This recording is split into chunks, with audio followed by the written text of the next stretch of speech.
faisais même pas 500 euros par mois, je pense, à l'époque. Mais c'est vraiment une folie, hein. Tu lui faisais payer 20 euros une vidéo YouTube de 10 minutes. On va dire le premier mois, c'était aux alentours de 1000 euros par mois. Ça pouvait aller jusqu'à des 2000, 2005. Bien sûr, des fois, il y avait des mois où je faisais beaucoup plus. L'annonce, c'est à 16h. Et je reçois des rushs, genre jusqu'à 14h30. Toutes les heures, je reçois des rushs, des 8 transferts à télécharger. J'ai eu l'occasion de faire du jet privé. Grâce à ton taf, faire du jet privé, c'est juste ouf, quoi. À passer une journée de cinglé avec la boiserie, du coup. Enfin, moi, mon rêve, entre guillemets, mon rêve, c'est avoir l'argent pour pouvoir payer un vidéaste et l'emmener faire plein de voyages et tout avec moi. Maintenant, je le dis, je prospecte plus. Je bosse avec Instant Foot. C'est un gros média de foot en France. Le fondateur m'envoie un message, il me dit ouais, on a besoin de toi pour un gros projet. Le transfert de Serhou Guirassy à Dortmund. Les monteurs vidéo, c'est un peu les mecs de l'ombre. T'as accès à tellement d'informations. Tu te rends compte de pas mal de choses, parfois en positif, parfois en négatif. La vidéo, elle a fait de vues, je crois, maintenant. Quoi? Mais Bonjour à tous et bienvenue sur ce nouveau podcast, le podcast des monteurs. On se retrouve aujourd'hui pour l'épisode 2. Le podcast des monteurs, qu'est-ce que c'est? Tout simplement un podcast destiné aux monteurs vidéo pour leur donner un max de valeur sur le côté vraiment business du montage vidéo. Donc comment développer votre activité de montage vidéo, tout simplement. J'invite des monteurs expérimentés, on partage un max de valeur, des conseils, des choses à faire, des choses à absolument pas faire, des anecdotes croustillantes sur l'expérience, etc. Et voilà, le but de vous donner un max de valeur tout en vous faisant passer un bon moment. Je sais pas si vous nous regardez en train de manger ou en train de juste de chiller devant nous. Voilà. Aujourd'hui, pour le deuxième épisode de ce podcast, j'accueille Émile. Émile, bienvenue. C'est un merci plaisir. à toi de m'accueillir, ça fait plaisir. Bah, écoute, avec plaisir. On a discuté un petit peu du coup sur les réseaux et on s'est eu un appel il y a pas très longtemps. Donc pareil, ça va être un échange qui est assez naturel. Voilà, on n'a pas préparé forcément des trop grosses questions. On sait à peu près dans quel sujet, enfin, qu'est-ce qu'on va aborder. Mais voilà, ça va être assez naturel. Émile, ce que je te propose, c'est que tu puisses te présenter au début, tout simplement, un peu, est-ce que tu fais que du montage vidéo, est-ce que tu fais d'autres choses, depuis quand, etc. Et puis après, on ira un peu plus loin dans des sujets. Ok. Bah, du coup, moi, c'est Émile, j'ai 23 ans, bientôt 24, et je fais du montage, donc officiellement en tant que freelance, vraiment en tant que monteur à temps plein depuis 3 ans et demi. Donc voilà, mais sinon, j'ai vraiment un logiciel de montage entre les mains depuis, j'ai genre 10 ans, un truc comme ça, je crois. Donc vraiment C'est ça? depuis le collège, j'ai vraiment toujours été passionné par ça, par la vidéo, le montage vidéo, la photo, etc. Donc vraiment tout ce qui est audiovisuel, on va dire. Et donc j'ai touché à pas mal de choses, même Photoshop à un moment. Enfin vraiment, je touchais un peu à tout et ça permet vraiment de connaître plus en détail certains aspects du métier et des autres métiers avec qui on collabore. Et donc voilà, j'ai fait pas mal de montage, on va dire, depuis le temps. Je ne saurais pas compter combien, mais vraiment beaucoup. Et c'est, je pense, un très bon background, on va dire, d'avoir un côté vraiment passion en fait dans ce métier. Et donc voilà. Après, je fais aussi un peu de cadrage que j'ai inclus dans mes offres récemment. Enfin, cadrage, vidéaste, etc. Et puis voilà quoi, en gros. Ok. Et du coup, tu me dis, ça fait combien de temps là que tu es en freelance complet, enfin que tu vis entre guillemets du montage vidéo? 3 ans et demi actuellement. 3 ans et demi, ok. Et t'as déjà eu des clients, avant de commencer ces 3 ans et demi, comment ça s'est passé la transition? Est-ce que t'es passé directement en full time? Ou t'as fait une petite transition où tu gagnais des sous un petit peu, je sais pas, à côté des études ou quoi que ce soit? Ouais, bah c'est ça en fait. J'étais en études, donc en DUT métier du multimédia et de l'internet. Donc après mon bac pendant 2 ans, mais c'était l'époque du fameux Covid, on va dire. Fameux, je sais pas si c'est fameux, mais de cette bonne vieille époque. Et en fait, je devais manipuler des caméras, etc. Mais à distance, bah, mis à part ton téléphone ou si tu avais une caméra qui traînait chez toi pour faire les exercices que les profs te donnaient, bah voilà. Donc ça m'a un peu fané de l'école, du système scolaire. En plus, j'étais à 400 km de chez moi pour faire les cours dans une ville un peu paumée. Donc bon, ça m'avait un peu saoulé du système scolaire. Et puis je me suis dit, bah, je rentre chez moi, je finis mon diplôme que j'ai eu. Et j'avais quelques clients par-ci par-là pour des petits montages, vraiment des trucs bidons quoi à l'époque. Et donc je faisais ouais même pas 500 euros par mois, je pense à l'époque dans le montage quoi. Et Ok. je me suis dit en fait qu'il y avait peut-être moyen de de pouvoir en vivre. Donc j'ai fini mes études. J'ai taffé à l'intérim pour me payer une caméra. En attendant, je faisais un peu de montage et tout. Et après, je me suis vraiment lancé à temps plein. J'avais aussi, bah, du coup, la chance d'être rentré chez mes parents, du coup, à la fin de mes études, où j'avais lâché mon appart et du coup, j'étais rentré pendant 2 mois et ça m'a permis en vrai de me lancer. Donc, Ça, je serais reconnaissant quand même à ce niveau-là pour tout ce qu'ils ont fait pour moi, mes parents. Mais ça m'a vraiment, du coup, ouais, fait comme une sorte de tremplin, quoi. J'avais vraiment que ça à faire de toutes mes journées, mis à part taf à l'intérim. Ok, Et j'avais ces petits clients que j'ai gardés vraiment longtemps quand même. Bon, actuellement, je travaille plus avec eux. Mais voilà, en gros. ok. Et ça, c'est un sujet, parce que je viens d'y penser, un sujet qu'on aborde souvent, c'est par rapport à tes parents. Toi, ils en pensaient quoi quand du coup tu étais en études encore et que tu leur as dit que tu voulais bah, te mettre à fond sur le montage de la vidéo, quoi. Bah, au départ, ils étaient un peu réticents. Enfin, pas réticents, mais ils connaissaient pas trop et tout le monde de l'entrepreneuriat. Enfin, sans plus, quoi, on va dire. Mais ils m'ont dit, bah, en vrai, c'est le moment ou jamais. Et au pire, si jamais ça ne vient à ne pas marcher, bah, ce qu'ils me souhaitaient pas, bien sûr, mais ils me disaient, bah, au pire, tu reprends un cursus lambda, tu refais des études, tu trouves un taf ou quoi. Et bon, heureusement pour moi, ça a marché, donc j'ai jamais dû aller dans cette branche-là. Et voilà, actuellement, ça a toujours marché depuis, je touche du bois. Et puis voilà quoi. Mais ouais, mais en vrai, mes parents, franchement, ils ont toujours été derrière moi, à me soutenir. Même des fois, ils parlaient de ce que je faisais à leurs amis. Du coup, ça me ramenait même des contrats, des contacts. Donc franchement, ouais, Ok, ils m'ont super. beaucoup aidé. Bah écoute, trop bien. Et c'est vrai que bah, forcément, personne n'aura les mêmes parents. Il y a des parents qui soutiennent et ça va trop trop bien. Forcément, même si c'est des parents qui soutiennent, il y a toujours ce petit truc de réticence en mode bah, soit ils connaissent pas le milieu, soit ils se disent bah tu te lances dans un projet, c'est quand même risqué. Après, maintenant, je pense pour les personnes qui nous regardent et qui sont chez leurs parents et qui leurs parents n'ont pas le même avis, je pense que la première chose à faire, c'est pas non plus de contrer ses parents. Ça va plus être de leur faire comprendre, bah regarde, lui il a envie, c'est ça, enfin, je prends en compétence, ça va prendre du temps, certes, il y a des risques. Au pire des cas, je fais ça. Au pire des cas, je reviens à la situation où j'en suis actuellement. Et je pense que ça se fait avec le temps. Et puis aussi leur prouver. Forcément, nos parents, si t'arrives, tu leur dis je vais faire 10 000 € par mois dans 2 mois, bon, ils vont pas trop y croire, mais imaginons que tu ramènes 5 000 € à la maison, là ils vont se dire, ah, bon, peut-être. Bon, là j'ai pris l'exemple du 10 000 € par mois, forcément si c'est le montage vidéo, par exemple, toi t'avais des clients à 500 €, c'est peut-être une chose qui a fait que ils étaient un peu moins réticents sur ce coup et qui t'ont laissé faire ça. Ouais, clairement. Et puis, comme tu dis, ouais, il faut pas contrer. C'est plus leur montrer, leur prouver que bah voilà, je me forme, je vais à l'école, je sais pas, de 9 heures à 17 heures pour faire mon bac. Puis de 18 heures à 20 heures, bah voilà, je fais du montage.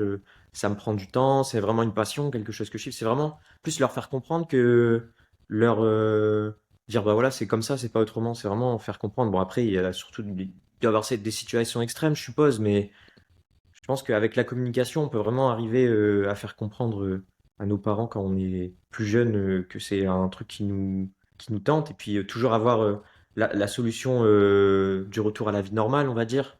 D'avoir, bah voilà, bah, si j'échoue ou si ça fonctionne pas, bah, je prends un taf à mi-temps, je vais à l'intérim, je trouve un job jusqu'à temps que ça fonctionne. Et quand ça fonctionne, quand j'arrive à me tirer quelque chose qui me permet d'en vivre, de payer mon loyer, mes loisirs, etc. Bah voilà, je fais 100% ça et puis voilà quoi. Ouais, totalement d'accord. Sinon, un truc aussi, un petit dernier truc par rapport à ça, c'est, je pense que la plupart des parents, en tout cas, ont des peurs, mais c'est plus par rapport au manque d'informations sur le sujet, sur le thème, etc. Donc, donner-leur de l'information, ça peut être montrer leur vos montages, montrer-leur les clients avec qui vous travaillez. Regarde, j'ai fait une vidéo pour lui. Montrez-leur des gens qui ont déjà réussi dans votre niche, entre guillemets. Bah, du coup, le montage vidéo. Bah, c'est plus un manque d'information. Je pense que toute personne, bon, il y a toujours des cas, mais toute personne bien conçue, tu leur passes toutes les informations, tu leur montres que voilà, c'est pas juste un business entre guillemets pour faire de l'argent et que c'est ta passion, bah forcément ils vont te laisser aller. Ok. Euh, Par rapport au, du coup, tu me disais que tu t'es mis en intérim pendant un moment.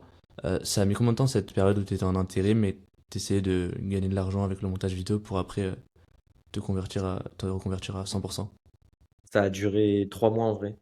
J'ai Ok. fait un mois dans une première boîte, on va dire, puis 2 mois dans une autre, où je faisais de la logistique. Donc en vrai, j'avais des bonnes horaires. Je faisais genre 6h, 13h ou Ok. 5h30, 13h. Et du coup, bah, l'après-midi, j'étais libre. Donc voilà, ça a duré vraiment 3 mois. En fait, juste de quoi me payer ma première caméra. Et après, je me suis mis vraiment en full time à chercher des contrats, des trucs comme ça et tout. Bah, casques que j'ai plus besoin de prospecter, on va dire. Et voilà, donc ouais, ça a duré 3 mois. Euh, Ok. j'ai pas à me plaindre, on va dire, à ce niveau-là. En vrai, j'aurais pu faire plus, mais je me dis, si, si je prenais ce temps-là, bah, j'avais moins de temps pour prospecter. Enfin, je me suis dit, en vrai, 3 mois, j'avais de l'argent de côté aussi des jobs étudiants que j'avais fait, donc voilà. Ouais, totalement, totalement. Maintenant, pour revenir un tout petit peu en arrière, comme ça nous permettra d'aller plus loin après. Quand tu as trouvé tes premiers contrats, quand tu étais encore en études, ça s'est passé comment? Comment tu as trouvé ton premier client? Est-ce que c'était un client que tu as fait gratuit ou très très peu cher? Et après, le deuxième, on va dire, gros contrat, enfin le premier du coup, contrat payant, si tu as fait du gratuit avant, comment ça s'est passé pour les deux premiers, entre guillemets? Voilà. En vrai, j'ai jamais vraiment fait de contrat gratuit, on va dire. Ok, Mais c'était très peu payé, par contre. ok. Mais comment j'ai trouvé ça? À l'époque, je traînais beaucoup sur Twitter.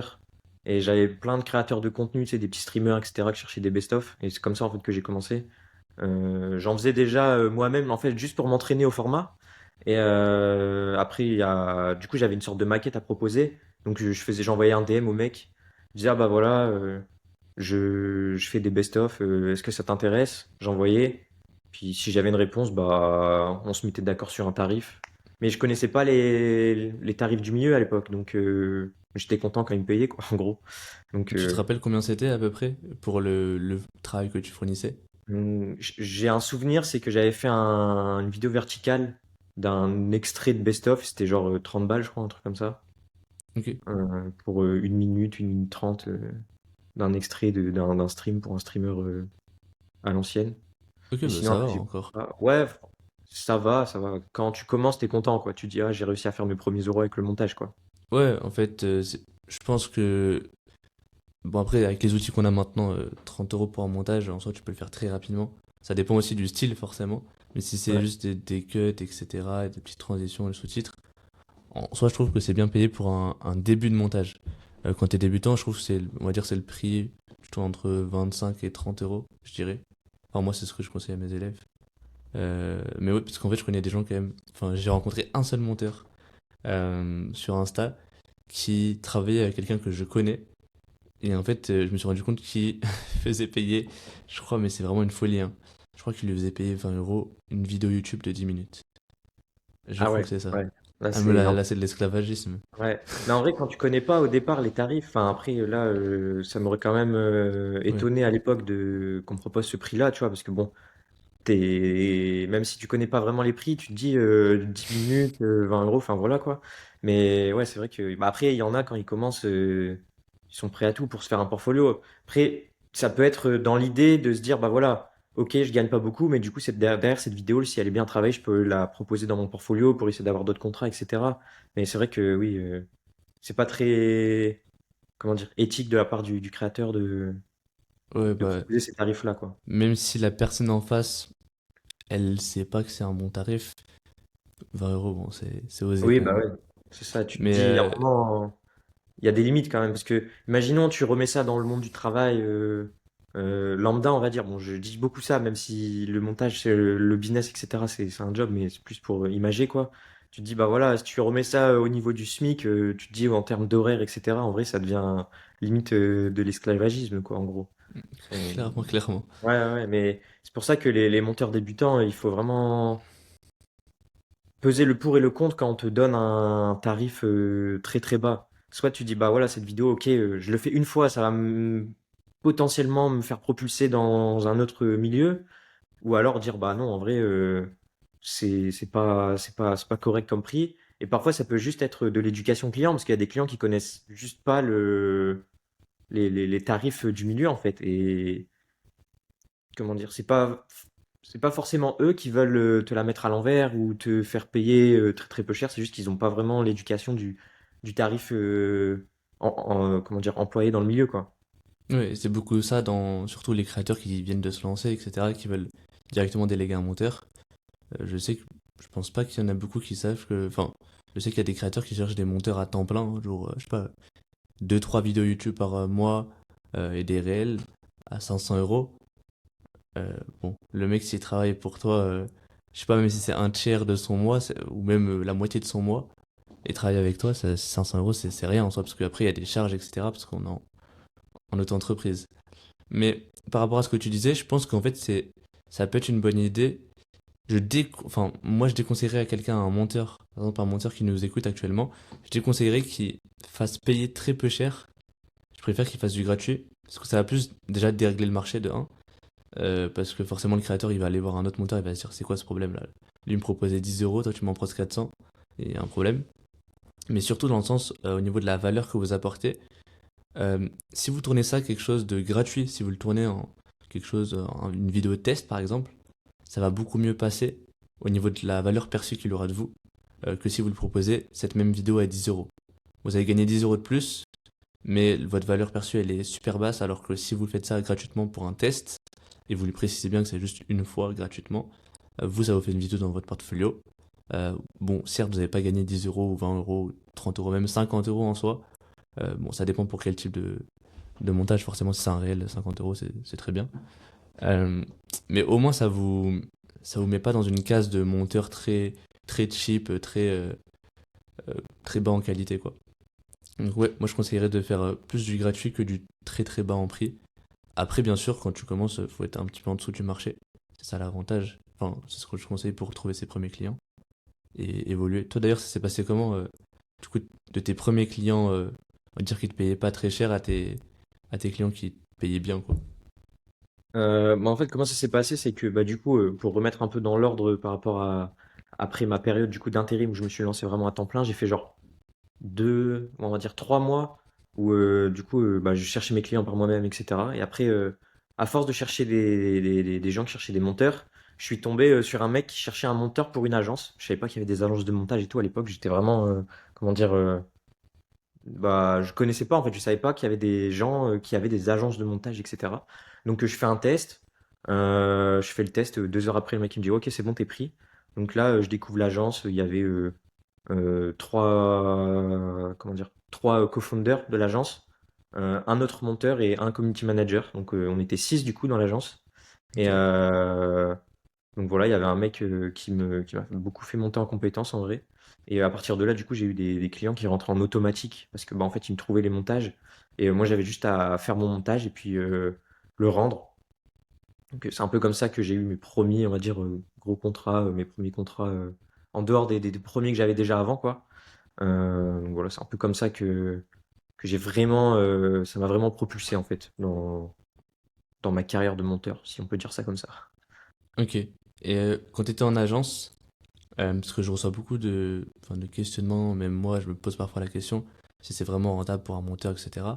Toi, au niveau de cette agence, en tout cas, parce que ça va changer forcément dans toutes les agences, euh, tes revenus, est-ce qu'ils étaient stables? Et si, est-ce que tu as une fourchette de prix quand tu étais dans l'agence? Combien tu prenais par mois par rapport à la quantité de travail demandé? Genre si ça te prenait la moitié de ton mois, que tu recevais 1000 euros, ou que tu recevais 2000 euros, quoi. Ouais, bah, en vrai, quand je commençais, c'était, on va dire le premier mois, vu que je suis arrivé en milieu de mois, c'était, on va pas le compter, mais sinon les mois d'après, ouais, c'était relativement stable. C'était aux alentours de 1000 euros par mois en fait que j'arrivais à générer avec eux. Après, bah, bien sûr, des fois, il y avait des mois où je faisais beaucoup plus. Ça pouvait aller jusqu'à des 2000, 2005. Voilà. Et après, c'est parce que bah, aussi, il y avait toute une question de confiance, toute une question de bah, que le travail était bien fait, que. Enfin voilà, de fil en aiguille, quoi. En gros, j'ai réussi à me faire une sorte de réputation au niveau de l'agence, quoi. Puis du coup, ça, on me confiait de plus en plus de montages, de plus en plus de gros montages, de plus en plus de gros projets avec des petits montages intérieurs. Donc, tout ça, ça me permettait de faire des plus gros mois avec eux. Et puis voilà, quoi, en gros. Ok, et par exemple, pour un mois à 1000 euros, tu devais faire quel type de montage et sur quel Il type y de avait, volume? ouais, pour un mois à 1000 euros, bon, en fait, ça dépend. Par exemple, tu peux faire un mois à 1000 euros avec que des vidéos YouTube, ou un mois à 1000 euros avec que des réels, par exemple, ou un mois Ok, avec deux vlogs, par exemple. Enfin, ça dépend, en fait, les formats, mais ce qui était bien, c'est que ça pouvait varier, que ce soit le client, le format, la niche. Donc, en vrai, ça, c'était vraiment cool. Je pouvais voir plein de choses. Donc, ouais, ça me faisait vraiment kiffer à ce niveau-là, mais sinon, il n'y avait pas de, comment dire? C'était pas, bah voilà, tu fais autant de vidéos, tu as autant à la fin. C'est vraiment par rapport aux projets qui sont en cours, tu vois. Tu pouvais monter des vidéos de formation, tu pouvais monter des réels, tu pouvais monter des vlogs, tu pouvais monter des facecam, tu pouvais monter des VSL, des ads. Il y avait vraiment plein de types de contenus différents, quoi. Ok. En fait, je trouve que c'est bien agence sur certains points dans le sens où, pour débuter en tout cas, ça te fait un revenu plus ou moins stable en fonction des agences. Bon, certes, tu vas pas normalement claquer des 4000, 3000 avec les agences, mais c'est déjà un bon début. Et surtout, l'avantage que je trouve, c'est que tu peux avoir un niveau plus ou moins débutant, en tout cas pas sur les skills de montage vidéo, mais plus sur le niveau business en général. Ça fait 3 ans que tu fais du montage, mais tu te lances maintenant. Tu peux trouver une agence, avoir un bon niveau en montage et commencer à travailler avec des gros créateurs que tu vas mettre dans ton portfolio. Et ça va te changer la donne, je pense, quand tu vas aller aussi prospecter en freelance. Je sais pas que t'es un. Pas forcément des gros créateurs, je te parle pas de Mastu par exemple, mais euh, j'ai pas d'idée en tête, mais des créateurs même à plus de 100 000 abonnés, ça fait déjà le taf. Ça fait la différence quand tu vas aller prospecter. Et surtout, je pense que ça te permet de tester plusieurs styles, comme tu me disais, et du coup de savoir ce que t'aimes ou ce que t'aimes pas. Parce que moi, je sais que j'ai des monteurs qui me disent que bah, ils savent à peu près ce qu'ils aiment pas, mais ils savent pas vraiment vers quoi ils veulent cibler. Et le but, c'est que à terme, euh, tu fasses que des montages que t'aimes. Donc, je pense que c'est une bonne idée les agences au début. Après, je pense que c'est bien aussi de se sécuriser avec un filet de tu vas chercher tes propres clients à côté. Et du coup, ça revient à une question, c'est toi, comment t'as fait? À partir de quel moment, avec l'agence, t'as commencé à chercher des clients à côté si t'en as cherché? Ou alors est-ce que t'as fait une transition où t'as coupé tout avec l'agence et t'es allé chercher des clients en freelance? Bah, pour répondre à ta question, en vrai, il n'y avait pas d'entre-deux. Comment dire, j'ai fait, on va dire, pendant. Donc, ça, c'est arrivé en janvier, je crois, en janvier ou en février, j'ai commencé avec l'agence. Et à partir de l'été d'après, donc on va dire 6 mois, quoi, en gros, je me suis dit, bah, en vrai, franchement, avec l'agence, c'est cool, ça se passe vraiment bien. Euh, J'arrive à être stable. Je me suis dit, bah là, en vrai, puis vu que c'était beaucoup de clients qui étaient basés dans l'entrepreneuriat, même en montant les vidéos, du coup, je me formais à d'autres sujets. Je me suis un peu formé à l'investissement, à l'immobilier, à l'entrepreneuriat, au business. Donc en vrai, c'était du deux en un, tu vois. Donc ça, c'est franchement, ça, je regrette pas du tout. Et du coup, ça m'a vraiment ouvert les yeux sur tout le côté business, que ce soit le business dans le montage ou le business dans n'importe quel domaine, tu vois. Et du coup, là, je me suis dit, bah, ok, j'ai cette agence, ça se passe trop super bien avec eux, je pouvais pas imaginer mieux, franchement. Et je me suis dit, bah, là, c'est peut-être le moment de commencer à avoir des clients à côté. Parce que, bah, des fois, il y avait des petits moments plus calmes, notamment pendant l'été, pendant les fêtes, pendant les vacances, etc., où c'était un peu plus calme avec l'agence. Et du coup, je me suis dit, bah, en fait, j'ai clairement du temps pour avoir d'autres clients à côté. Donc là, à Ok, partir de là, j'ai commencé. J'avais déjà mon compte Insta un petit peu où je faisais, je mettais un tout petit peu de contenu. Là, j'ai commencé vraiment à le mettre à jour. Je me suis lancé sur LinkedIn en faisant quelques posts. D'ailleurs, mon compte qui a été piraté quelques mois après, j'avais trop le seum. Euh, mais du coup, je l'ai relancé après. Enfin bref. Donc voilà, tu vois, j'ai commencé à me dire que j'avais du temps pour avoir encore des clients. Puis bah, tu vois que ça commence bien. Tu arrives à faire 2000, 2005, 3000 euros de chiffre d'affaires. Tu dis bah ouais, en vrai, je peux faire encore plus carrément. Donc là, puis tu as fait 6 mois. Donc j'avais 6 mois avec bah, pas mal de vidéos, pas mal de bonnes vidéos à présenter à des potentiels clients, à des prospects. Donc là, je me suis dit, vas-y, il faut que je commence à chercher des clients. Donc pendant l'été, j'ai cherché des clients. Donc pas mal de prospection à l'époque. Un truc que j'aime moins faire maintenant, que j'évite au maximum de faire de la prospection parce que je me dis, en fait, c'est juste un truc que j'aime pas trop faire, la prospection. Mais des fois, il faut prendre son mal en patience et le faire, quoi. Donc, bah, c'est ce que j'ai fait pendant l'été. Quand j'avais du temps, j'envoyais des messages, etc. Puis bah, après, tu as des contacts, tu fais marcher tes contacts, tu fais marcher les DM, tu relances et tout. Et donc, à la fin de l'été, j'avais quelques clients que j'avais signés ok, pour trop bien. du montage, quoi, en gros. Ok, stylé. Et du coup, par rapport à la vidéo, parce que je sais que du coup, tu fais pas forcément que du montage, par rapport à la vidéo, comment t'as lié les deux? Est-ce que c'était directement au début? Si oui, comment ça s'est passé un peu les deux ensemble? Ouais, bah en fait, moi, au départ, bah, comme je l'avais dit, tu sais, j'ai travaillé à l'intérim pour me payer ma caméra. Parce qu'en fait, moi, mon but à la base, c'était vraiment d'être vidéaste. Genre, vraiment, faire que du tournage, du tournage, du tournage. Et en fait, je me suis dit, bah, quand même la compétence du montage. Donc, autant allier les deux. Puis après, j'ai vu que par chez moi où j'habite, il y avait pas trop, j'arrivais pas trop à trouver des clients, en fait, en pure vidéo. Mis à part une mairie. deux, trois trucs comme ça, mais je me dis, je vais jamais pouvoir en vivre. Donc là, j'ai commencé à me repencher du coup sur le montage. Donc là, l'agence, etc. Et c'est au bout du coup de 1 an et demi où là, j'ai commencé à intégrer des prestations de tournage vidéo dans mes offres de montage. Et comment j'en suis arrivé là, c'est que bah, du coup, pendant ma première année et demie en tant que monteur, je faisais des petits projets de tournage Ok, avec mon club de foot où j'avais des contacts, avec des basketteurs, je faisais aussi des photos avec des potes quand ils voulaient faire des photos, tu vois, pour des books de mannequinat, pour des trucs d'école, etc. Et donc petit à petit, je me suis fait un petit book parallèle de vraiment de tournage, de montage, de tournage et de photos, pardon. Et après, du coup, je me suis dit, bah, autant intégrer ça dans mon offre de montage. Donc là, j'ai pu, au bout de 1 an et demi, de commencer à avoir des vrais clients avec des vraies offres, enfin des clients avec des vraies offres plutôt. Donc vraiment une offre complète avec un accompagnement de montage sur tout le mois, pouvoir inclure des tournages. J'avais pris un graphiste aussi à l'époque. Donc voilà, tu vois, j'ai pu vraiment créer une vraie offre où le client se soit accompagné de A à Z. Et en fait, il doit pas aller chercher un graphiste, il doit pas aller chercher un cadreur parce que bah il a juste tout avec moi quoi. Donc c'est comme ça un ok. peu que j'ai intégré cette offre-là quoi. Enfin cette verticale-là quoi. Ok, trop bien. Bah franchement, trop cool l'offre avec plusieurs choses. Même moi, je dis à tout le monde, c'est à tous les monteurs, si vous pouvez inclure une offre qui répond à, en tout cas, tous les problèmes dans la création de contenu ou quelques problèmes dans la création de contenu de votre client, c'est toujours mieux. Même par exemple, un graphiste, je sais pas, pour faire des miniatures, si vous travaillez avec des gens sur YouTube, prenez un graphiste qui fait des miniatures sur YouTube. Juste faut vous former un peu à quand même connaître un peu les miniatures, savoir ce qui marche pas. Comme ça, vous pouvez guider le graphiste parce que c'est vous quand même qui êtes le- qui vous gérez la prestation entre guillemets, donc c'est votre responsabilité. Mais sinon, ouais, c'est vraiment bien de pouvoir inclure pas mal de choses. Et du coup, quand tu as débuté, enfin quand tu as commencé à faire ce type d'offre, tu travaillais avec quel type de personnes?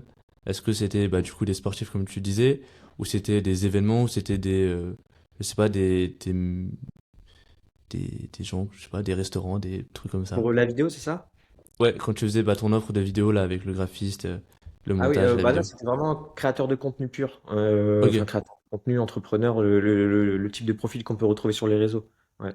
ok, Mais comment j'ai fait pour avoir mon petit book dans les photos et tout, c'est comme j'ai dit, c'est club de foot sportif, des potes qui voulaient faire des photos, et puis après des trucs que je filmais moi-même en vrai avec ma caméra quand je partais en vacances, quand je partais en voyage, ou des trucs comme ça quoi.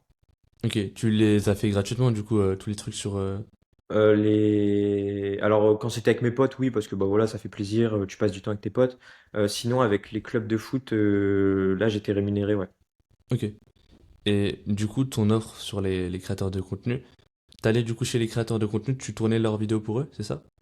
Ouais, par exemple, bah du coup je me suis déplacé pas mal de fois pour aller chez eux. Quand je dis créateur de contenu, c'est vraiment des créateurs de contenu, mais ça peut être des entrepreneurs, des gens dans le divertissement, etc. Donc, soit dans leur bureau, soit dans leur entreprise, ou c'est rare que j'allais chez le créateur de contenu lui-même, quoi. Parce que j'avais très peu de personnes dans cette offre-là. Ok. Mais du coup, ça se passait comment? Tu te déplaçais, vous tourniez des vidéos, après tu rentrais chez toi. Tu m'as dit que tu avais un espèce d'accompagnement par rapport au montage. Comment ça se passait? Tu l'accompagnais sur son montage vidéo ou c'est juste tu faisais son montage? J'ai pas Ouais, non, très bien quand je dis compris ce côté. accompagnement, c'est vraiment que je l'accompagne sur ses réseaux Ah ok. avec bah, toute l'offre, ouais, c'est plus ça, quoi. Mais oui, sinon, en gros, ouais, tu pars à la journée ou 2 jours parfois à la rencontre bah, du client. Et je trouve que ça, c'est vraiment bien de voir son client en réel.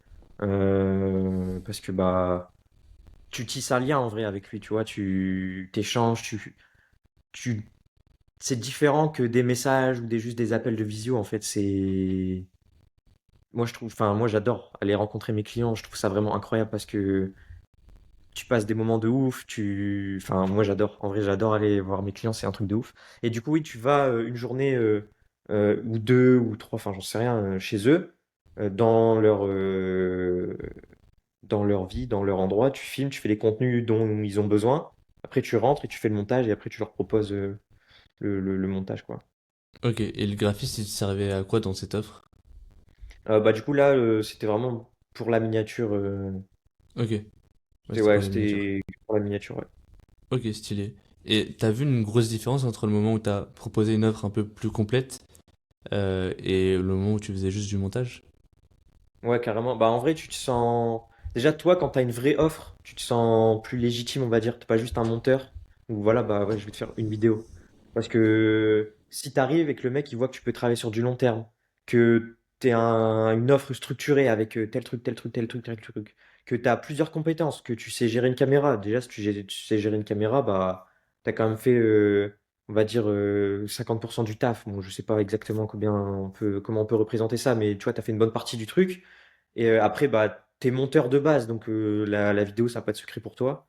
Et après, si tu peux lui rajouter une plus-value, bah, du coup, avec le graphiste qui peut te faire une bonne miniature, bah là, le mec, il est content, tu vois, et les gens, ils te prennent beaucoup plus au sérieux. Et puis après, bah, bien évidemment, quand tu as une offre complète, tu arrives à vendre plus, donc bah, tu fais plus de chiffres, et voilà, quoi.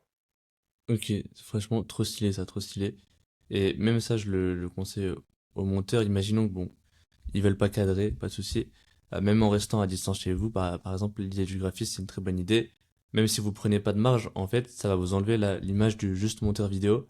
Et au créateur de contenu en face, ça lui enlève une charge mentale, vous vous en rendez pas compte, mais gérer un mini maker, même si c'est 5 messages par semaine ou 6 messages par semaine, les retours et tout à faire, c'est une charge mentale. Et le créateur de contenu, il n'a pas forcément que ça à faire si c'est un infopreneur, par exemple. Il a d'autres choses à faire que créer du contenu, c'est une partie de son business, mais il a plusieurs parties. Donc juste lui packager ça et faire une offre qui lui enlève de la charge mentale, même si vous prenez pas de rémunération en plus, par exemple, sur le graphiste, même si vous pouvez le faire, faites-le. Mais si vous pouvez pas, c'est pas grave, ça vous fera perdre un petit peu de temps. Mais du coup, vous closerez plus, enfin, vous aurez plus de clients, forcément, comme tu l'as dit. Euh, donc ouais, ça franchement c'est good. J'avais une question, je crois que je l'ai oublié à l'instant. Ah. C'était encore, bah oui, du coup ton offre là que tu me parlais, tu l'as encore actuellement? Ouais, bah, elle évolue au fil du temps, tu vois, selon les besoins du client et tout, mais ouais, c'est quelque chose que je fais encore, ouais. Ok. Et tu conseillerais quoi là bon, on change un petit peu de sujet, même si c'est un peu toujours dans la même chose, mais un monteur vidéo qui sait là qu'il a les compétences pour aller chercher du client, tout simplement, il sait bien monter des vidéos. Il a aucune idée de comment trouver ses clients. Il veut le faire pas en agence, il veut vraiment le faire commencer en solo. Tu lui conseillerais quoi? Bah déjà d'avoir un portfolio solide et d'avoir un compte Insta et ou LinkedIn, ça marche vraiment beaucoup. Et ouais, essayer d'avoir une présence en ligne, de montrer ce que tu fais, de parler de toi, d'aller démarcher aussi, tout simplement des gens, d'envoyer des messages. Et ouais, tu auras toujours des réponses, je pense, négatives ou positives, mais tu auras toujours des réponses si tu as un truc vraiment carré à proposer, à montrer, que tu formules bien ton message, je pense que tu peux réussir. Après, je sais que tu peux aussi. Alors, à l'époque, il y avait beaucoup sur Twitter des gens qui cherchaient des monteurs pour des petits contrats. C'est comme ça que d'ailleurs j'ai commencé, comme j'ai dit. Et après, il y a aussi des Discord où tu as des créateurs qui mettent des recherches. Ouais, donc voilà, un peu tous les filons. Après, je pense qu'il doit en avoir d'autres, peut-être des trucs comme Fiverr, etc. Mais j'avoue que j'ai jamais fait. C'est comment ça s'appelle c'est des plateformes, je crois, pour Ouais, proposer des services, genre comme ouais, 5euros.com et tout là. bah je crois que 5euros.com c'est Fiverr du coup. Ah Euh, ouais, ouais, c'est peut-être la même chose en euh, vrai. Je ou connais alors pas en je vrai. sais que 5euros.com c'est transformé en autre chose, mais je sais plus quel le nom. Mais oui, Ah oui, il y ok. a Fiverr, il y a Malte, il y a des choses comme ça. Après, le problème de ces plateformes, c'est qu'il y a tellement de concurrence que souvent ceux qui se retrouvent au top du top, il y a deux solutions. Enfin, pour moi, de ce que j'ai vu, hein. En tout cas sur la plateforme, je suis pas un pro de cette plateforme. Mais soit faut commencer avec des prix très bas pour faire du volume et du coup monter en. Parce qu'en fait, tout simplement, plus t'as d'avis sur la plateforme, plus t'es mis en avant.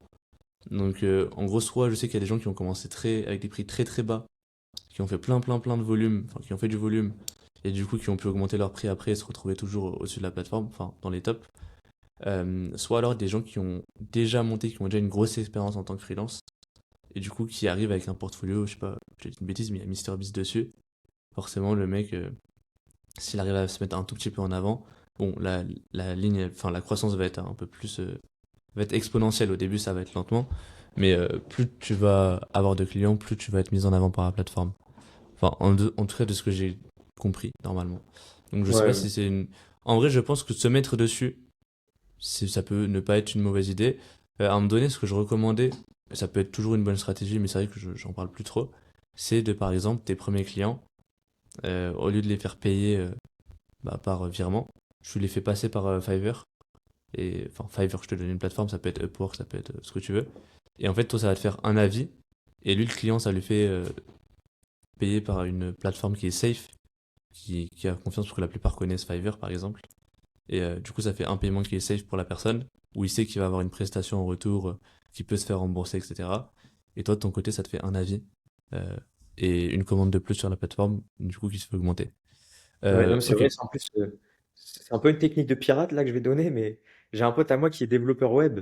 Et en gros, quand il se lançait, je lui ai dit, ben viens, on fait un compte Malte, parce que Malte, ça marche vraiment beaucoup chez les développeurs web. Et en gros, moi j'ai mis une annonce en mode, ouais, je suis monteur vidéo, j'ai besoin de faire un portfolio. Lui, il a répondu à mon annonce, je l'ai payé. Après, il m'a remboursé, tu sais, en cash et tout à côté. Et du coup, il a eu un avis 5 étoiles, moi j'ai mis un bon avis et tout. Et à partir de là, il a eu plein de, comment dire, plein de demandes et il a même trouvé un énorme contrat à l'année, tu vois. Donc, ça peut Ça être fait, une ça fait technique de super pirate un stylé. peu. En vrai, bon, après, il y a juste les plateformes qui prennent un petit pourcentage, mais Ouais, si, mais quand tu es en train de rechercher, tu te dis, bon, allez, si je perds 10 ouais. balles et que derrière je trouve un contrat à l'année, bon, voilà quoi. Mais Malte, c'est vrai que moi, je suis pas très à l'aise avec cette plateforme, enfin, je connais pas vraiment. Alors que Fiverr, bah, j'ai déjà fait des commandes dessus, etc., donc y a pas de souci. C'est vrai que Malte, c'est un peu plus, j'ai l'impression que c'est un peu plus, comment on appelle ça? Corporate. Euh, Ouais, je sais pas, je trouve que ça a une ambiance spéciale à Malte. Mais ouais, ça peut être une bonne idée. Faites ça avec vos amis. C'est que vos amis, peut-être vous aurez un contrat, mais c'est pas garanti par contre. ouais, non, c'est pas garanti du tout, hein. Je pense qu'il y avait pas mal de chance et je pense que le domaine joue aussi. Je pense que la vidéo sur Malte, c'est un peu plus compliqué, Ouais, je même pense. sur toutes les plateformes, hein, c'est beaucoup Ouais. plus compliqué. Et par rapport à, du coup, l'acquisition client, entre guillemets, euh, je sais que toi, tu crées du contenu. Enfin, je sais sur ton Insta, etc. Moi, j'ai vu ton Insta et j'avais pas vu ton LinkedIn. Mais en tout cas, je sais que tu mets du contenu dessus. Est-ce que ça a beaucoup joué sur... Enfin, est-ce que tu penses que ça a beaucoup joué sur tes... Soit quand t'as prospecté, soit directement des gens qui sont venus directement à toi. Comment ça s'est passé de ce côté? Ouais, ça joue, en vrai. Franchement, ça joue. De montrer ce que tu fais, ça joue énormément. Parce que quand les gens ils vont te rechercher sur Internet, ils vont juste taper ton nom, ton prénom ou ton pseudo pour ceux qui ont un pseudo, mais moi je vous conseille plutôt de mettre votre nom et prénom. Ils vont tomber sur ton Instagram, sur ton LinkedIn, sur ton YouTube, enfin là où tu es référencé. Ils vont voir ce que tu fais et ils vont se dire, ah ouais, ok, le mec il m'a contacté et en plus il est présent sur les réseaux, il fait du travail de qualité, donc ça peut être qu'un plus quoi. Ok. Et tu penses, enfin, est-ce que ça se voyait quand, par exemple, t'allais démarcher des clients, le avant-après d'avoir créé du contenu, ça, il y avait vraiment une différence? Hum, Bah après, en fait, dès que je me suis lancé, j'avais déjà mon Insta en place, donc je saurais pas te dire exactement. Ah, ok. Mais c'est vrai que ces derniers temps, tu vois, j'ai posté pas mal de vlogs, de quand je vais en tournage. J'ai posté pas mal de stories, etc. Et j'ai beaucoup plus d'engagement, de gens qui m'envoient des messages, etc. Donc, ouais, je pense que ça peut être que positif de poster du contenu, quoi. Ouais, dans le pire des cas, enfin, je sais pas, pour un monteur, il s'améliore en montage. Et dans le pire des cas, enfin, Oui, je le recommande vraiment fortement, la création de contenu en tout cas. Parce qu'il y a beaucoup de monteurs vidéo qui se sont créés un Insta pour prospecter. Mais il faut savoir que le premier réflexe quand vous prospectez sur Instagram en tout cas, ça va être d'aller regarder le profil de la personne. Tous les gens font ça, ou à 80% les gens vont aller regarder votre profil. Et il suffit, vous mettez deux profils à côté, un profil est tout vide, la bio elle est éclatée, etc. La photo de profil aussi. Je suis sûr que tu le compares à un profil beaucoup mieux fait, avec une DA peut-être, avec voilà, des réels, des photos, quoi que ce soit. En bref, des exemples de la personne qui vit de son activité, quoi. Euh, je pense que le taux de réponse, vraiment, il peut jouer je pense, à plusieurs dizaines de pourcentages. Enfin, de pourcents, pardon.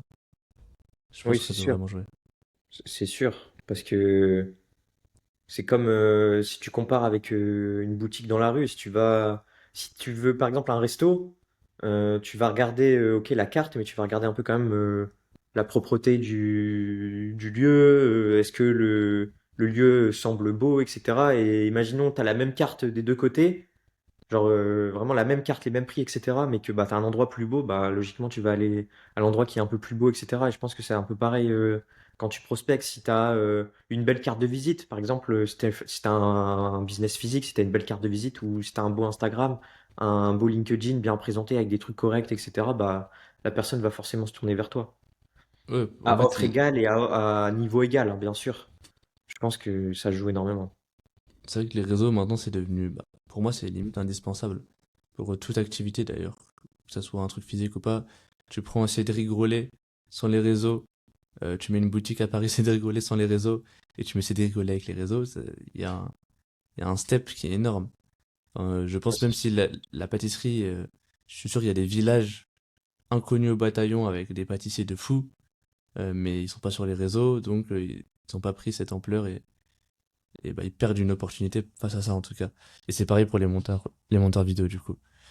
Est-ce que toi, au niveau de ton expérience, du coup, t'as mis combien de temps à en vivre réellement du montage vidéo à partir du moment où ouais. tu t'es lancé en intérim? On va dire 10 mois. Ouais, 8-10 mois, je pense. Ok, ok, et Après, du quand je coup, dis en vivre, c'est vraiment pouvoir, on va dire plus que le SMIC, quoi. ok, Que le SMIC, ouais. ok, je vois. Ouais, parce qu'il faut aussi prendre les charges en compte, etc. Mm. Après, ce qui est bien, toi, je sais pas en tant que vidéaste si t'as pas mal de charges en termes de charges fixes, je veux dire. Mais après, je sais que les monteurs vidéo, bon, tu payes le logiciel à la limite. Peut-être deux trois abonnements à des trucs comme Artlist, tout ça. Mais sinon, je sais pas si toi en vidéaste t'avais plus de charges. Je sais pas, peut-être que t'avais des batteries à acheter de temps en temps, des Ouais, choses oui, comme c'est ça. sûr que c'est un matériel qui coûte plus cher, mais du coup, derrière, c'est une prestation qui est vendue plus cher, donc l'un dans l'autre, ça revient au même, ouais. Ok. Et d'ailleurs, si t'avais un ordre d'idée, toi, avant qu'on passe à ça, tu te faisais payer quand t'étais full monteur, ou même maintenant, tu te fais payer sur la partie montage en tout cas. Est-ce que tu te fais payer au taux horaire, au taux journalier, à la prestation? Moi, c'est à la prestation au projet, ouais. Ok. Et t'as déjà testé le taux horaire ou le taux journalier? Jamais, honnêtement, jamais. Ok. Ok, ouais, ouais, pareil, j'ai jamais testé le. Enfin, moi de mon côté, j'ai jamais testé le taux journalier et le taux horaire. J'ai l'impression que c'est quelque chose qui est bien, mais plus à mettre en place un peu plus tard. Pour les débutants, j'ai pas l'impression que ce soit un très bon conseil. Enfin, en tout cas, de ce que je vois, avec qui. Enfin, j'ai parlé avec des monteurs expérimentés, etc. Euh, à la prestation, en fait, je sais pas. En fait, déjà, j'ai aucune idée des taux horaires. Le taux journalier, je vois à peu près c'est combien. Tu peux commencer à 150, je crois, des choses comme ça. Euh, mais du coup, taux journalier, je sais pas si on peut le diviser en taux horaire. Donc taux horaire, c'est vrai que j'ai aucune idée de combien un monteur doit faire payer au début. Je sais juste les taux journaliers, je connais les taux journaliers, les prestations, enfin les prix à la prestation. Mais par exemple, toi, tu conseillerais actuellement, à l'heure où on parle, parce que demain ça peut changer, après-demain ça peut changer, un monteur vidéo euh, de faire payer combien, je sais pas, un réel par exemple assez simple, ou une vidéo YouTube assez simple, je sais pas, un format vlog par exemple. Bon, vlog ça dépend, parfois c'est chiant au niveau du dérush, mais Ouais. Bah, en vrai, moi, quand on me demande ça, j'ai pas vraiment de réponse exacte parce que bah, chaque projet est différent en fait et il faut vraiment analyser, enfin demander au client en fait le plus de questions possible. Euh, Quelle taille de rush, quel rendu, enfin vraiment toutes les questions possibles et inimaginables pour les poser et avoir le prix le plus, comment dire, le prix le plus juste possible pour toi en tant que monteur et pour le client en tant que client, que la personne qui paye, quoi. Parce que le but, c'est que tout le monde devient gagnant dans l'histoire. Et donc voilà, après, si je peux avoir une... bon, c'est pas la technique du siècle non plus, mais c'est que vous devez essayer de savoir le budget du client avant de vous annoncer votre prix, quoi. Parce que des fois, vous pouvez vous tromper, genre du simple au double, voire même au triple, au quadruple. Tu peux dire à un client, bah voilà, un montage, c'est 500 balles. Et si le mec derrière il dit bah moi j'ai 4 000 € de budget, bah bien sûr que oui, tu vas dire que c'est 4 000 € quoi.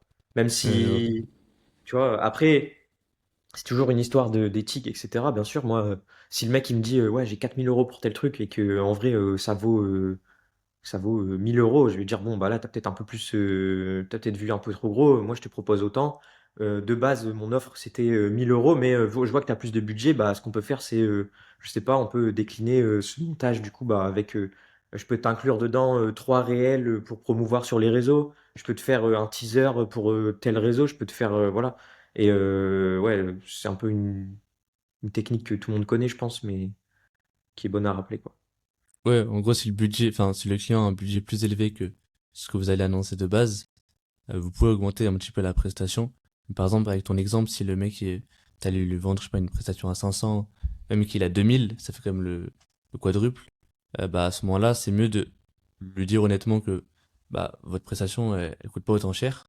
Par contre, s'il a 2000 euros de budget, vous pouvez faire plus de volume, entre guillemets, et du coup, lui proposer plus de choses. Et comme ça restera un client, au lieu de vous payer juste 500 euros ou 600 euros, il vous payera, bah, peut-être 4000 euros ou 2000 euros. Mais par contre, ça vous prendra tout le mois et du coup, vous êtes assigné à lui.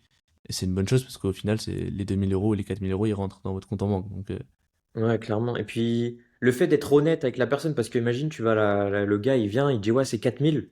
Tu prends les 4000 et puis derrière, bah, c'est tout. Voilà, sans plus, il prend les 4000. Enfin, toi, tu prends les 4000 et puis au revoir, basta. Alors que si tu es honnête directement avec lui, tu as peut-être gagné un client sur le long terme.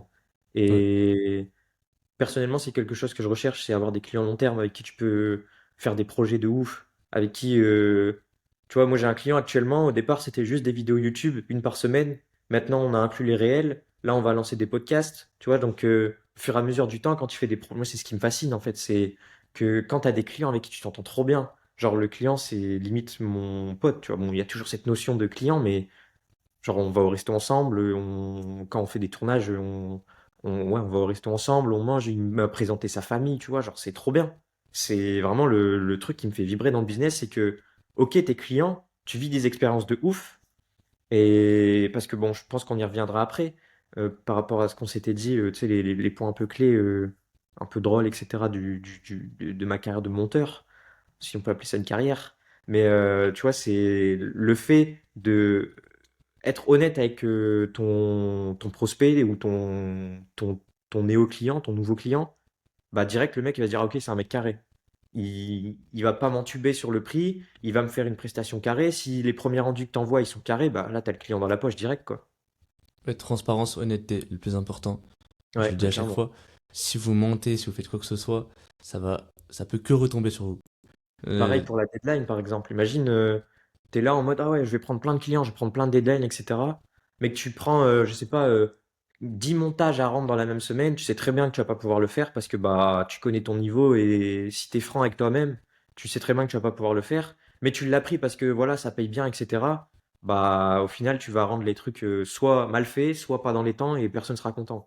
Alors que si tu dis à ton client, bah voilà, ok, on peut faire ça, mais bah ça va me prendre 2 semaines parce que bah j'ai déjà des projets en cours, etc. Le client il va dire, ok, bah d'accord, j'attends. Puis tu vas lui rendre un truc de qualité, lui il sera content. Ok, il aura attendu une semaine de plus, mais tu as été franc avec lui et le client il sera content. C'est toujours, comment dire, moi j'essaie de toujours avoir une satisfaction client énorme. C'est euh, pas délivrer pour dire de délivrer, c'est vraiment délivrer pour que le client soit content. ouais, C'est pas juste, il m'envoie les rushs. Le client m'envoie les rushs, je monte, tiens, la vidéo, c'est la V1. Non, moi, je reçois les rushs, et pendant que je monte, je vais sur WhatsApp dans la conve, ou si on parle entre-temps, comment dire, je lui fais une note à côté, et puis je dis, ah bah voilà, sur tel rush, j'ai vu, bah, quand le client tourne tout seul, sur tel rush, j'ai vu que tu as fait ça, ah bah ça aurait été bien, par exemple, de cadrer de cette manière-là. Ou quand tu as fait ça, ah bah j'aurais peut-être vu comme ça. Ah bah ce plan-là, par contre, il est nickel, tu vois. Et là, tu vas accompagner ton client, et le client va vraiment se sentir accompagné. Et tu seras pas juste un simple monteur, comme on disait au départ, parce que bah tu vois, ça c'est un truc que tu peux inclure dans ton accompagnement. Moi, c'est pas un truc que je fais payer parce que je trouve que c'est normal en fait de faire des retours et ça te prend genre 10 secondes à écrire. Mais tu vois, c'est toujours un truc dans le but de satisfaction client. Et moi, je pense que c'est le but un peu du business, c'est pas juste de faire de la thune, c'est vraiment d'accompagner les clients et de que toi tu sois content de ton taf, que lui soit content du rendu des vidéos, qu'il se sente accompagné par ton offre ou ton travail. Et puis après, tout le monde est content et ce client-là, il va te ramener d'autres clients parce que bah, lui, il va parler à ses copains, sa famille, à ses amis, à ses collaborateurs. Donc voilà. le réseau, vraiment, les réseaux, c'est surpuissant et encore plus dans le monde de la création de contenu. Parce que on se rend pas compte, mais le monde est si petit dans le monde de la Ouais, création mais de contenu. de ouf, hein. Parce qu'on est focus dans la niche, mais je parle par exemple euh, dans la niche de l'infoprenariat. Les gens se rendent pas compte, mais c'est super niché en fin de compte. Tout le monde se connaît. Donc, Ah, clairement. si t'as un bon avis, ça peut te faire que du bien. Si t'as un mauvais avis, ça peut te ruiner littéralement ta carrière. Et par rapport à ce que tu disais, expérience client et tout, moi je suis totalement d'accord. Pareil, se démarquer du juste je suis un monteur, donner des conseils à votre client. Je sais pas, vous êtes en train de monter une vidéo, vous voulez une voix off en plus, vous vous dites, bah ça sur cette vidéo, ça serait cool d'avoir une voix off, ça pourrait rajouter du mouvement. N'hésitez pas à demander à votre client, vous avez besoin, au lieu de mettre un b-roll dégueulasse d'un mec qui est en train de faire du sport, bah vous envoyez un message à votre client. Est-ce que c'est possible que tu me fasses une vidéo de 20 secondes où tu fais des pompes, des tractions, etc. Ça me permettra de l'inclure comme b-roll. Votre client, normalement, il est là pour améliorer son contenu, donc forcément, il va le faire. Et ça vous permet de délivrer beaucoup mieux votre vidéo. Pareil, en fait, tout ce qui est la communication, etc. Super important avec le client, même lui dire tous les jours, lui envoyer un message ou tous les 2 jours, ça dépend du projet forcément. Alors là, j'en suis là. Hier, je t'ai fait petite exportation de 10-15 secondes pour que tu vois, tu me dises ce que t'en dis, s'il y a des choses que je dois modifier, etc. De un, lui, il va avoir, enfin, c'est une bonne communication tout simplement parce qu'il est tenu au jus il a passé de l'argent maintenant, vous le tenez au jus de où il en est son projet. Et de deux, vous, ça vous permet de pas envoyer une vidéo complète de 20 minutes et qu'à la fin ils vous disent c'est pas bon, on recommence là. Et là, vous êtes dans la sauce tout simplement.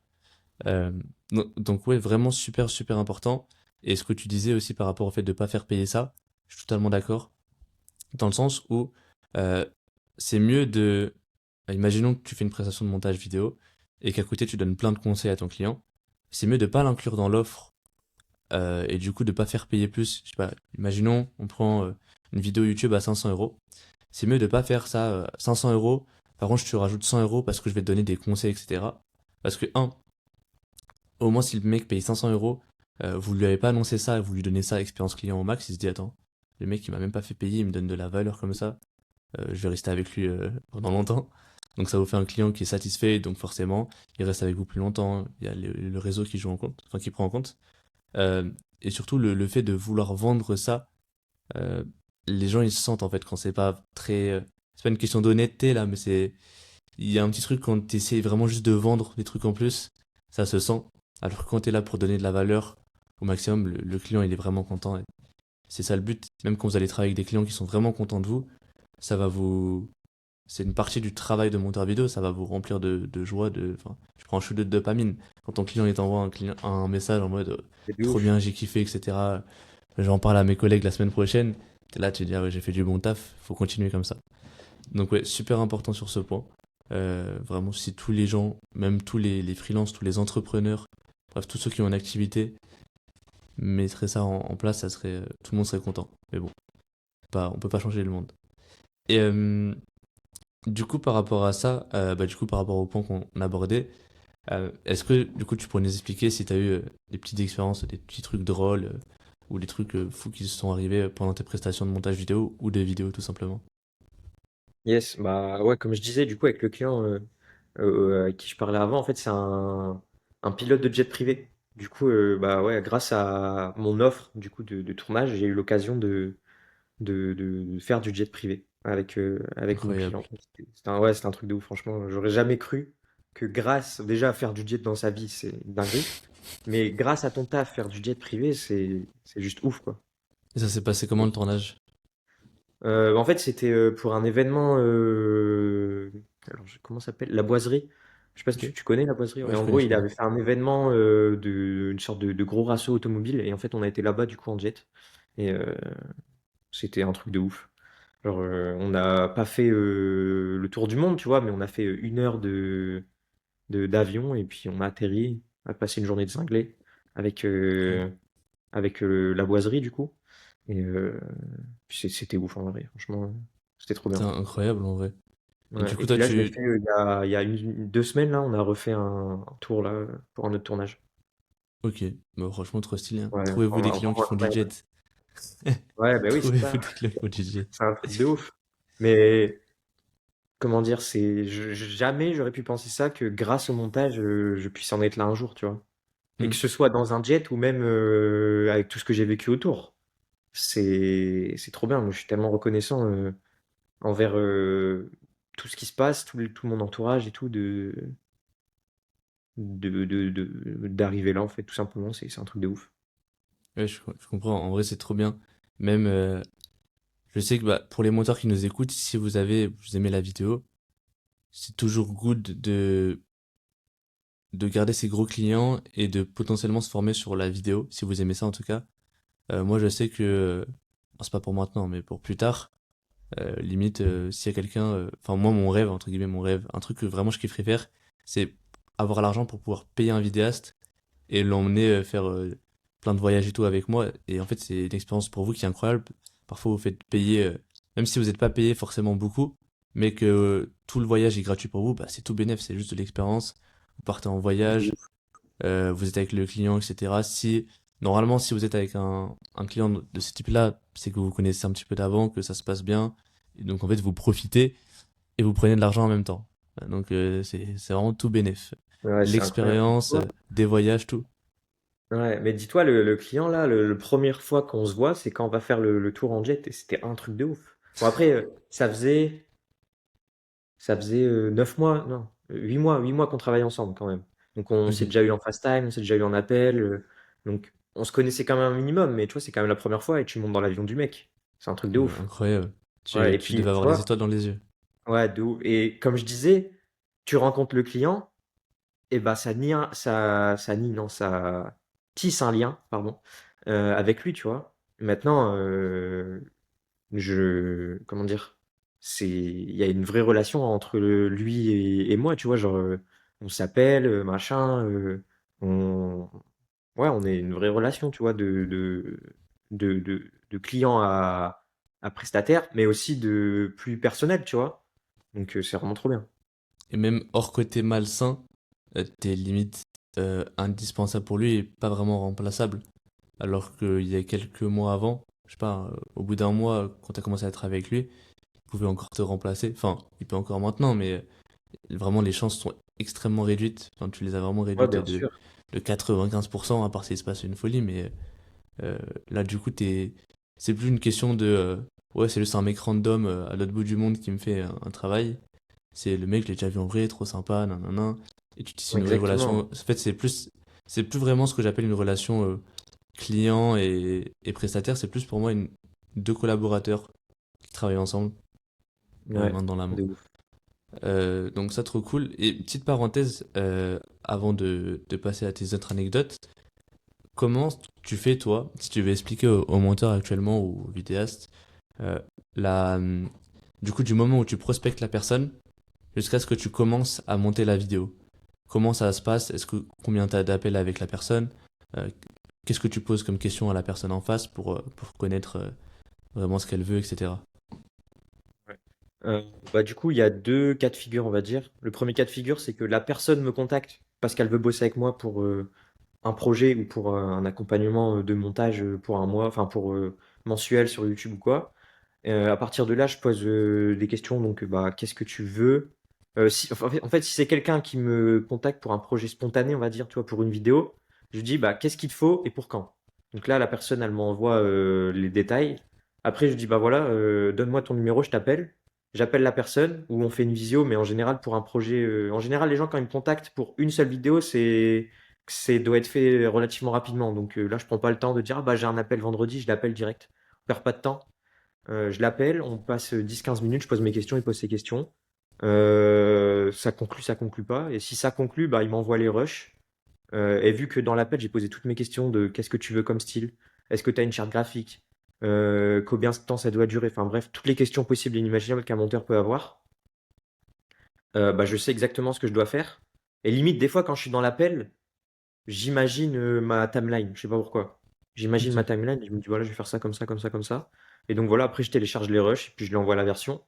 Après, si c'est un client qu'on m'envoie par bouche à oreille ou quelqu'un que... Bon, maintenant, je le dis, je prospecte plus, ou très très très très peu. C'est vraiment, je peux prospecter pour des projets qui m'intéressent de ouf, tu vois. Genre si c'est un Ok. créateur de contenu qui cherche un monteur ou un vidéaste ou les deux, j'envoie un mail. Mais sinon, c'est très rare. Ouais, c'est plus vraiment de Et la prospection. C'est plus tu te proposes. C'est plus vraiment de la prospection ouais, en mode j'envoie tant de messages.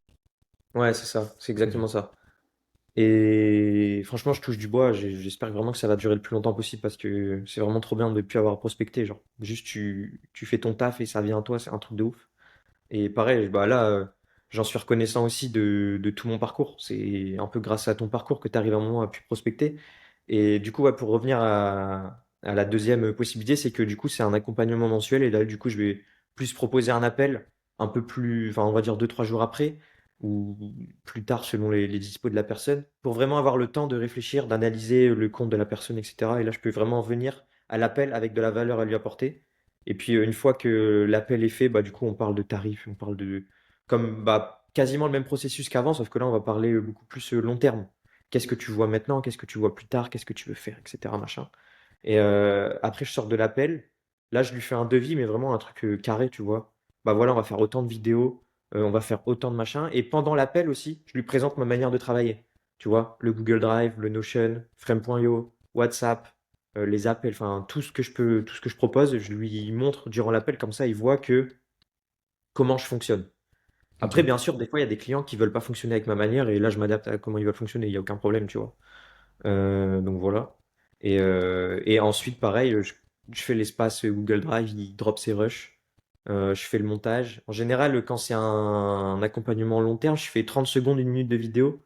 Comme ça, ils voient un peu la DA que je veux apporter. Parce que moi, c'est vraiment un côté que j'aime bien, c'est apporter une vraie DA au client.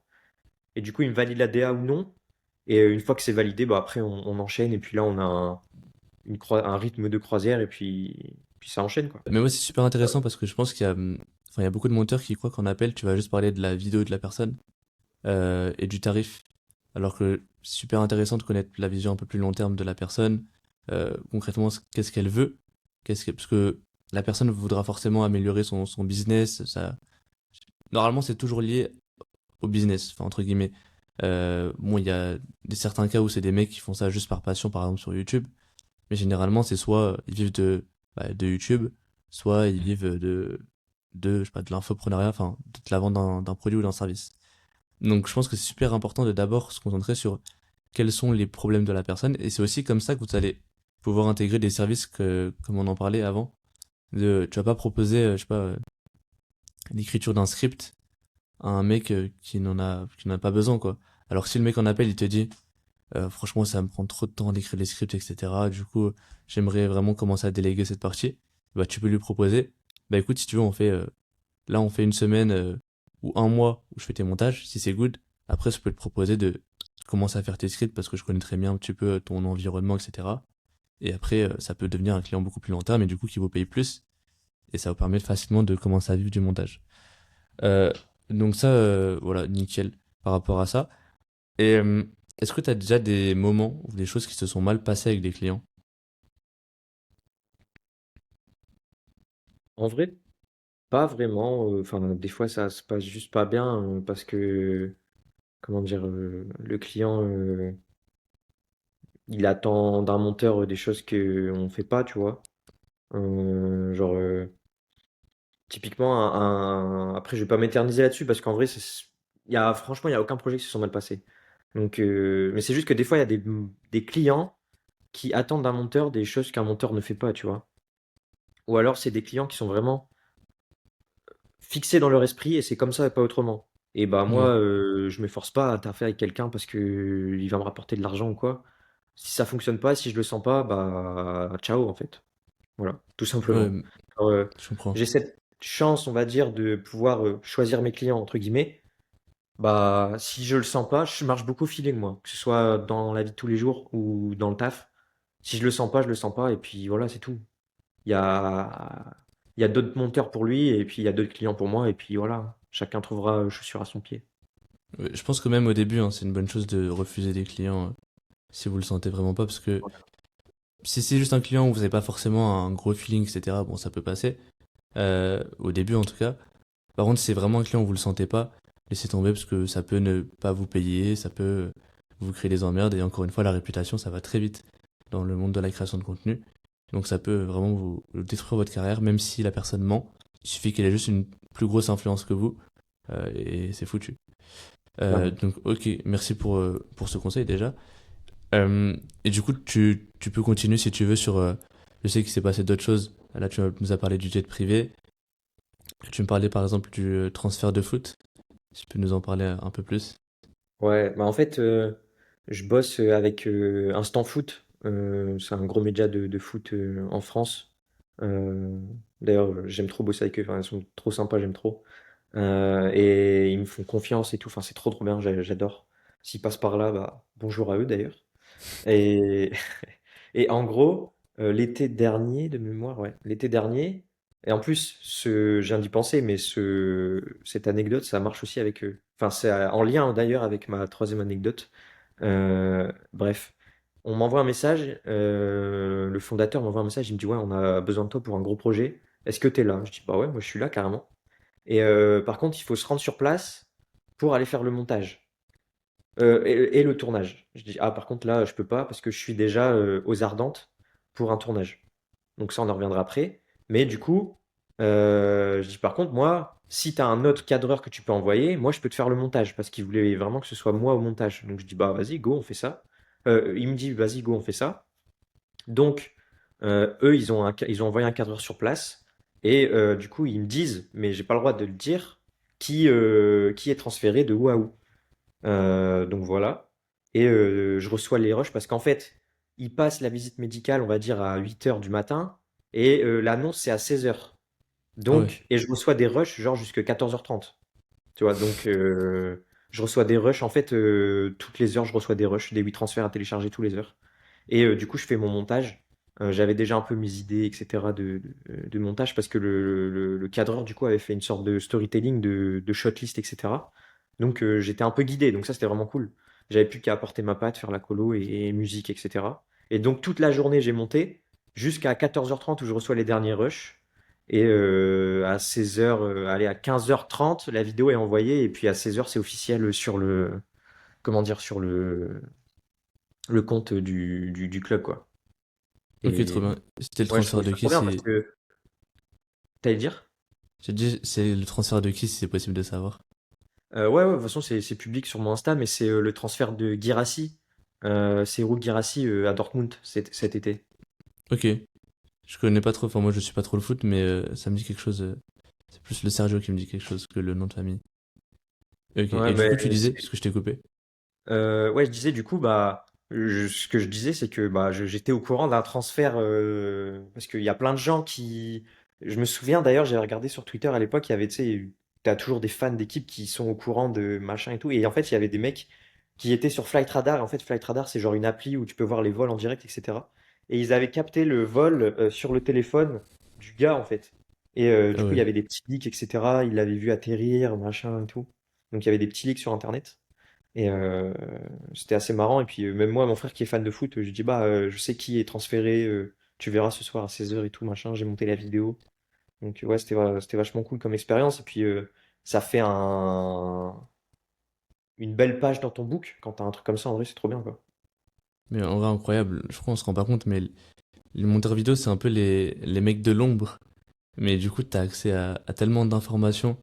On Ouais, en de parlait ouf. avec Antoine lors du dernier podcast.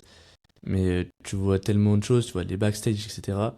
Et du coup, parfois, tu découvres des choses que tu n'aurais jamais pensé sur le monde. Je sais pas, ça peut être des créateurs de contenu, des infopreneurs connus, etc. Tu te Mm. rends compte de pas mal de choses, parfois en positif, parfois en négatif. Donc ça, c'est vraiment cool par rapport au montage. Souvent, on a des petits insides. Bah, Donc, là, trop bien. typiquement, tu vois, sur le montage, j'avais pas le droit de montrer certains plans parce que on n'avait pas le droit de voir une certaine partie de son corps. Ok, Donc, tu vois, donc j'ai dû faire vraiment attention que chaque plan, on voit pas une telle partie de son corps parce qu'elle devait pas être montrée à la caméra, tu vois. ok. Parce que en Et- plus, pour le coup, là, si tu te loupes, c'est pas, euh, c'est pas Oui, 50 vues, voilà. quoi.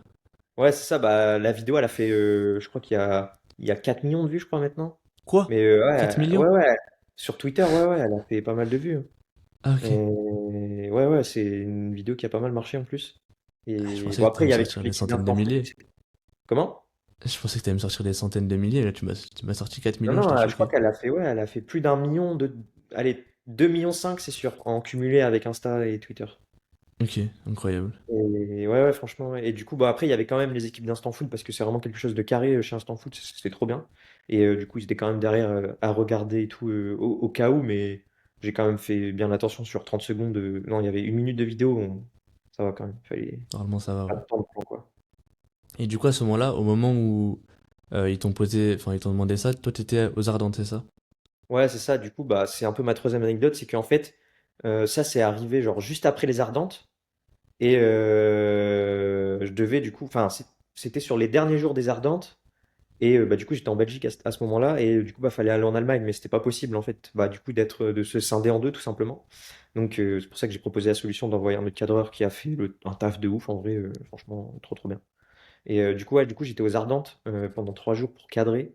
En fait, là, c'est des potes à moi, du coup, avec qui j'étais à l'école, qui ont un média de rap, pardon, qui s'appelle Script. En gros, ils font des documentaires un peu de rap US, etc. Et très bonne chaîne d'ailleurs, si vous voulez aller voir, si vous kiffez la musique. Et Ok. du coup, l'année dernière, en 2023, j'avais fait le montage des Ardentes. Donc, pareil, c'était un peu le même délire que comment ça s'appelle, le transfert dont j'ai parlé juste avant. En fait, ils m'envoyaient les rushs tous les soirs. Les Ardentes, ça dure 3 ou 4 jours. Et ils m'envoyaient tous les rushs tous les soirs. Comme ça, en fait, la vidéo, dès que les Ardentes étaient terminées, ils pouvaient la mettre en ligne. Ok. Mais tu Ça, cadrais sur place c'est... ou pas? Comment? Toi, tu faisais que le montage par rapport aux Ardentes ou tu cadrais en Ouais, même temps? sur la première fois où eux sont partis aux Ardentes, moi, je vais fait que le montage. Ok. Donc là, comme j'ai dit, ils m'envoyaient les rushs et tout, tous les soirs à l'hôtel et tout. Et du coup, la deuxième année, là, ils m'ont dit, ah bah, Émile, on va te prendre avec nous aux Ardentes. Donc bah là, moi j'étais comme un ouf. En vrai, bon, j'ai jamais fait C'était mon premier festival de musique et j'étais en backstage directement avec les artistes. C'était un truc de ouf. Et du coup, on avait un passe-presse. Donc on avait accès à l'espace presse. J'avais mon ordi et tout pour faire du contenu. Je les ai filmés du coup pendant 3 jours. Et là, c'était plus un vlog, tu sais, un peu comme Jilcy. En mode, tu vas dans un événement, mais tu filmes un peu toute la vie autour. Tu vois, genre, Ouais, je on vois. allait voir. Parce qu'on avait accès avant le public. Donc on pouvait aller voir les mecs qui travaillaient et tout. À un moment, je me souviens qu'on avait été voir un mec.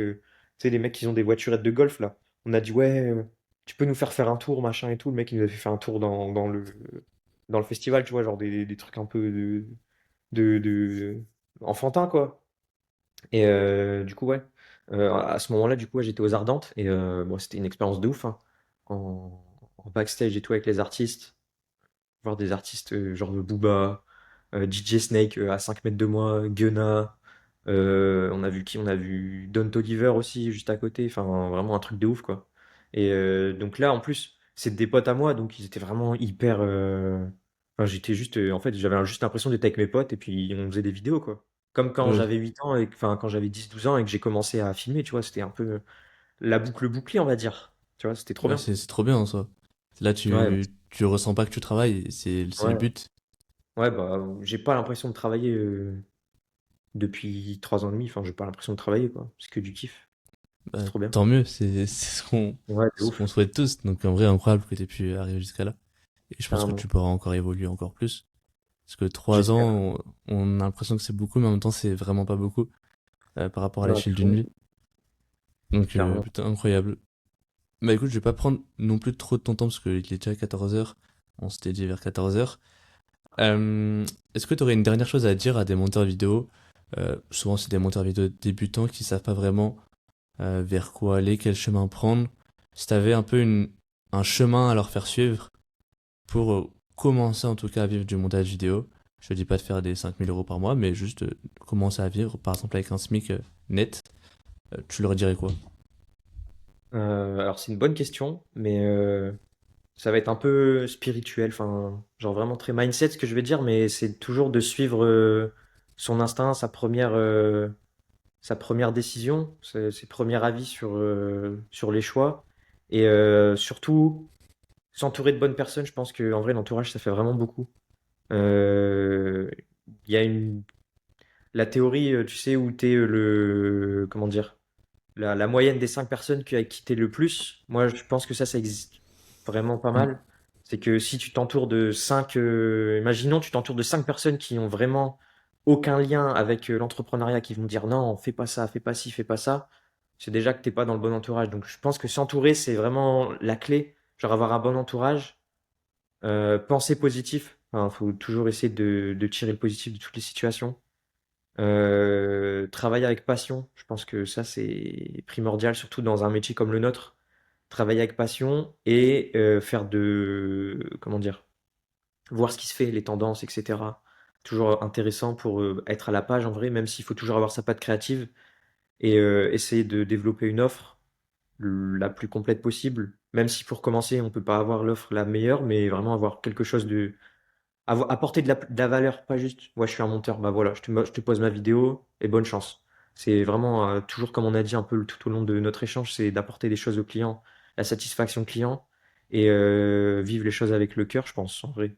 Genre vraiment, Ok, c'est ouais, se donner à fond et ça peut que réussir, je pense. ok. Bah écoute, merci pour ces derniers mots. Et Avec si plaisir. j'avais un truc à rajouter, c'est aussi n'attendez pas d'être à la perfection, que ce soit dans vos montages, que ce soit dans tout ce que vous faites, tout simplement. Vous allez toujours faire mieux la fois d'après. Donc c'est mieux de passer à l'action. Au pire, vous ferez une erreur, vous la reproduirez plus après. Prenez les erreurs comme un moyen d'apprentissage. Euh, voilà, c'est le dernier truc que j'aurais à vous dire. Bah écoute, déjà merci beaucoup pour ton temps, Emile, et pour la valeur que tu as Merci pu à vous. apporter. On met tes infos bah, dans la description. Je mettrai aussi du coup ma chaîne YouTube, et si vous voulez prendre un appel, si vous sentez que vous avez un petit peu de mal par rapport à tout ce qu'on vient de parler, que c'est vraiment 45 minutes où je vous donne un max de valeur. Donc voilà. Merci d'avoir écouté ce podcast jusqu'à la fin. Et on se retrouve pour un prochain épisode, normalement la semaine prochaine. Je vous souhaite une bonne journée, une bonne soirée à tous. Ça dépend quand est-ce que vous regardez ce podcast. Allez, ciao ciao. Salut tout le monde.